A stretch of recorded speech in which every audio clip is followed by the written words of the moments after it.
Nalampasan nga po mga idol ng Dallas Mavericks ang expectation ng mga fans matapos nilang maipanalo ang game kontra sa Phoenix Suns 98-89 nang wala ang main star na si Luka Doncic na nagkaroon ng calf injury kung saan inaasahang mawawala ito ng isang buwan. Bali pinangunahan sila ni Kyrie Irving na nagtala ng 20 points, Daniel Gafford na merong 16 points at si Maxi Kleber at Spencer Dinwiddie na merong 15 points. Pero ayon kay Coach Jason Kidd, para sa kanya, hindi nakakagulat ang panalo dahil matagal na nga silang handa sa ganitong klaseng sitwasyon. Sinanay na nga niya ang kanyang mga players na mag-step up kapag merong nagtamo ng injury. Kaya hindi na nga nila itinuturing na problema ng Dallas ang pagkawala ni Luka, bagkus ginagawa nga nila itong oportunidad para mag-step up ang ibang player. At ganyan nga kaganda at kalalim ang sistema ng lineup ng Dallas ngayong season, gayong kayang-kaya nilang mag-adjust agad ng game plan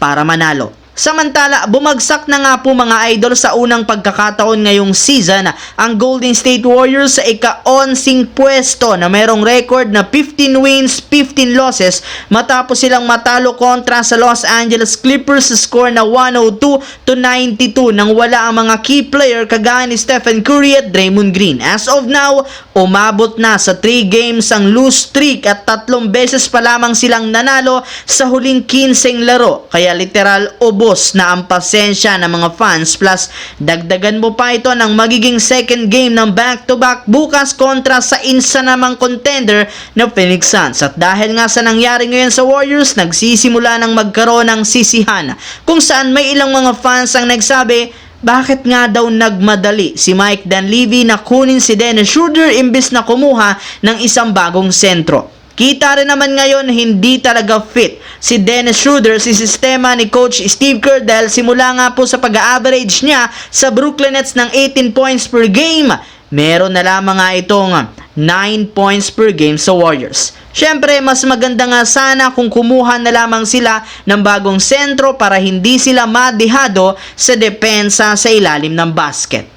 Sa kabilang banda, mismong si Jovan Bohannon ng The Athletic ang nagsabi na isa sa mga teams na tutulong sa Los Angeles Lakers na makagawa ng trade ay ang Washington Wizards na willing rin naman ngang ibigay sa Lakers sina Malcolm Brogdon at Jonas Valanciunas sa tamang halaga. Nagkaroon rin naman nga ang Lakers at Wizards ng negosasyon, sadyang medyo tumatagal lamang ito dahil hindi nga sila nagkakasundo sa package. Ngunit ayon sa isang analyst, hindi rin naman magtatagal maisasagawa ng Lakers ang pagkuha kay Valanciunas. Mismong si Rob Pelinka na nga nagsabi na payag na silang i-trade ang kanilang mga future round picks at ilang mga key player. Dinagdagan pa ito ng pagpapahiwatig ni Lebron sa kanyang interview na inaasahan niya na mas lalakas pang lalo ang lineup at magkakaroon sila ng rest back sa front court sa mga susunod na linggo. Payag na nga ito sa ideya na pagkuha kay Jonas Valanciunas para mabigyan ng bagong katulong